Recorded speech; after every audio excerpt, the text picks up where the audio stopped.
Okay, so my name is Amy Kerwin. I'm the Community Enhancement Initiatives Manager for the City of San Marcos. What that means is I manage the trash recycling composting programs for the City of San Marcos, the community enhancement fee budget and programs and contracts, and Keep San Marcos Beautiful.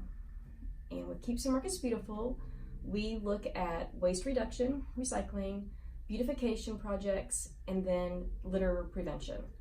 One thing that we do is a hotspot cleanup the first Saturday of every month. We meet, I work with the Habitat Conservation Plan Manager, Melanie Howard, and we look at an area that might have a lot of litter, specifically micro litter, that will immediately go into the river, and that would be our cleanup for about an hour and a half to 2 hours on a Saturday morning. Now, twice a year, it becomes our river cleanups. We have the annual Great Texas River Cleanup, and we have the Fall River Cleanup. This is Spring Lake, this body of water that we're over right now. This is actually where the San Marcos River starts. All of the springs that we're going to be seeing today come straight from the underground aquifer called the Edwards Aquifer. And so whenever the water comes out of the aquifer, it's super, super clean, and it's 72 degrees Fahrenheit all year round. That's why the river is 72 degrees all year round, in case y'all didn't know. And so this is actually where it starts, and so all of the water that comes up out of the ground that we're going to be seeing will eventually go downstream over the dam by the saltgrass and into the start of the San Marcos River. So it doesn't just stop and it doesn't loop around, though we do hear that a lot from people who come to visit our river. They're like, okay, so where does it loop around and where do we get off? It doesn't. The San Marcos River flows into the Guadalupe River, that flows to the San Antonio River, that flows to the Gulf of Mexico, and then out to the oceans. And what we're trying to do is capture litter at its source before it gets down to the oceans.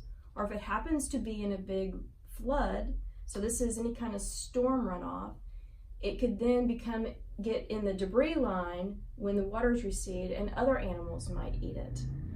We have actually seen raccoons take bags and plastic out of apartment dumpsters into our natural areas, and you'll see little tiny holes gnawed in the plastic where they're trying to get whatever little bit of food is in there, and knowing that they're not just getting that food, but they're getting that plastic stuck in their system. And when these animals eat these little man-made products, really, it never leaves their system. It stays in there forever, and it does eventually kill them. The Texas State students already make my job easier. Yeah, they do.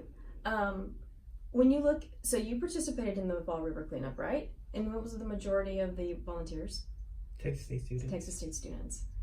So when we have these cleanups, most of them are Texas State students. And I will say that as a person who's lived in San Marcos for 25 and a half years, and I've worked for the city for 5.5, and I listen to people say that Texas State students don't care about our river and they don't care about our community. I disagree with that, because the students are the ones who are mainly volunteering to pick up all this stuff, and even if it is just for volunteer hours, that's what they're deciding to do.